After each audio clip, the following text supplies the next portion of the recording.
بسم اللہ الرحمن الرحیم۔ مظلوم صحابہ کرام رضی اللہ عنہم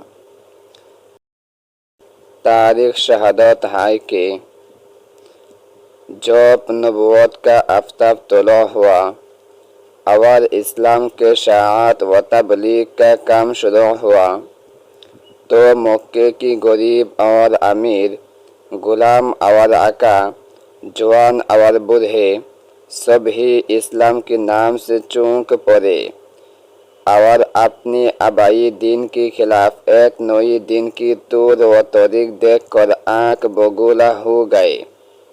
جو کوئی مسلمان نظر آتا ان کے غیظ و غضب کا نشانہ بن جاتا، اس کی جان خطرے میں پڑ جاتی، اس کی دولت تباہ ہو جاتی اور اس کی عزت خاک میں مل جاتی۔ اس زمانے میں اسلام لانے کی یہ معنی ہوتے کہ اب ایک شخص اپنی خاندان اور اپنے ملک کے عام لوگوں کے خلاف لا الہ الا اللہ محمد رسول اللہ کے آواز بلند کر کے اپنی کو خطرے میں ڈال رہا ہے۔ یوں تو سبھی صحابہ رضی اللہ عنہم نے اسلام کی خاطر تھوڑی بہت مصیبتیں جھیلی ہیں اور دشمنان دین کی ظلم و ستم سہے ہیں، مگر ان مظلوم اصحاب رسول صلی اللہ علیہ وسلم نے جن کا ذکر آگے آ رہا ہے، اسلام پر قائم رہنے کے لیے جس قدر بڑے بڑے تکلیف برداشت کی ہے ان کو سن کر رونگٹے کھڑے ہو جاتے ہیں۔ حضرت بلال رضی اللہ عنہ یہ بیچارے حبشی تھے اور امیہ بن خلف کے غلام تھے جو اسلام کا سخت ترین دشمن تھا۔ جب اسلام لائے تو ان پر مصیبتوں کا پہاڑ ٹوٹ پڑا۔ مکے میں گرمی کی شدت سے ریت جلنے لگتے تھے۔ امیہ بن خلف ان کو ٹھیک دوپہر کے وقت ننگا کر کے اس تپتی ہوئی ریت پر لٹا دیا تھا۔ یہی نہیں بلکہ سینے پر پتھر کی سیل رکھ دیتا کہ ہلنے نہ پائے، مگر ان کی زبان پر اس حالت میں بھی خدا کے نام کی روٹ تھی۔ امیہ نے جب یہ دیکھا کہ اس طرح بھی بانس نہیں آتے تو گردن میں رسی ڈال کر شریر لڑکوں کے حوالے کر دیتا۔ وہ انہیں سارے شہر میں گھسیٹتے پھرتے تھے، مگر خدا کا یہ پیارا بندہ اس وقت بھی احد احد پکارتا تھا رضی اللہ تعالی عنہ۔ حضرت خباب ابن العرس رضی اللہ عنہ آپ کو ظالموں نے غلام بنا کر بیچ ڈالا تھا۔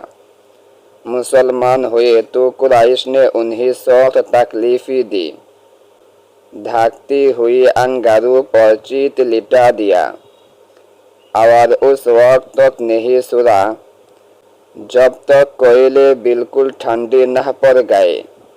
نتیجہ یہ ہوا کہ کھال بالکل اتر گئے اور پیٹھ پر سفید داغ پڑ گئے اور انہوں نے سچی دین سے منہ نہ موڑا۔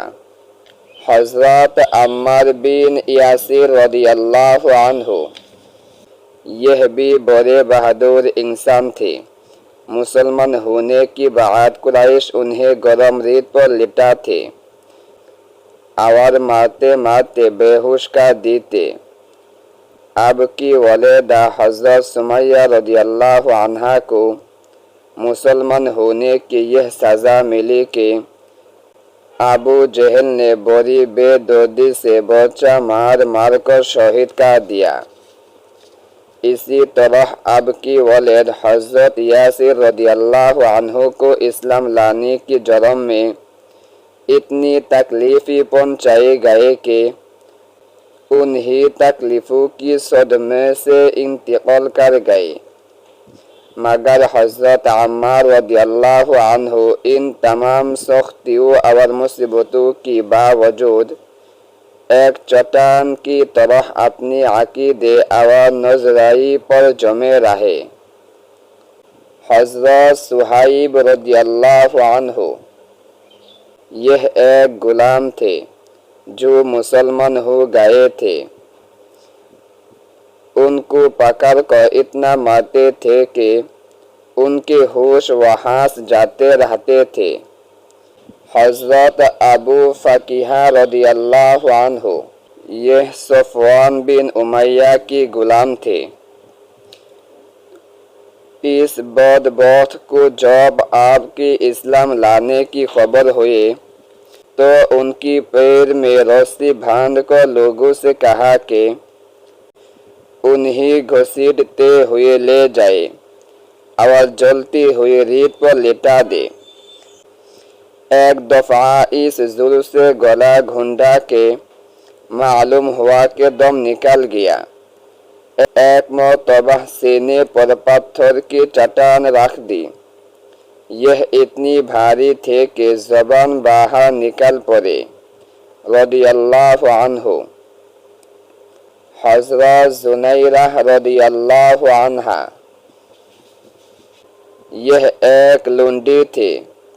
ان کو ابو جہل نے اس قدر مارا اور اتنی تکلیف دی کہ بیچاری روتے روتے اندھی ہو گئی۔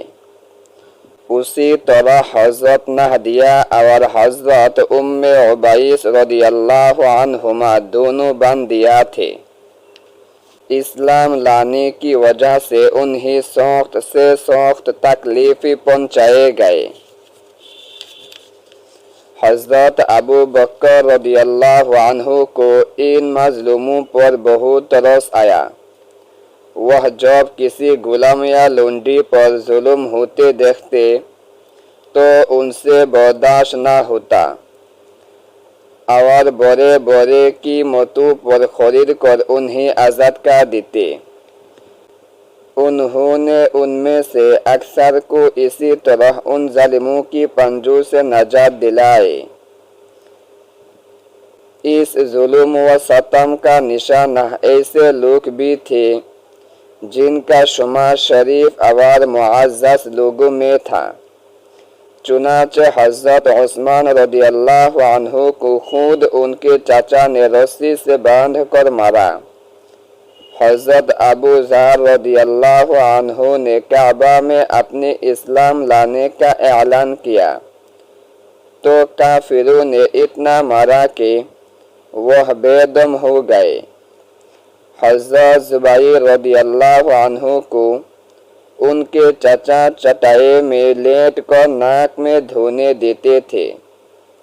حضرت عبداللہ بن مسعود رضی اللہ عنہ کعبہ میں ایک روز قرآن پڑھ رہے تھے کہ کافر ان پر لوٹ پڑے اور منہ پر اتنا زور سے تمانچے مارے کہ چہرہ زخمی اور لہو لہا ہو گیا۔ حضرت ابوبکر صدیق رضی اللہ عنہ کو کفار مکہ نے اتنا ستایا کہ وہ مکہ چھوڑ کر چلے گئے اور پھر ابن دغنہ نامی ایک سردار کے سمجھانے پر واپس آئے۔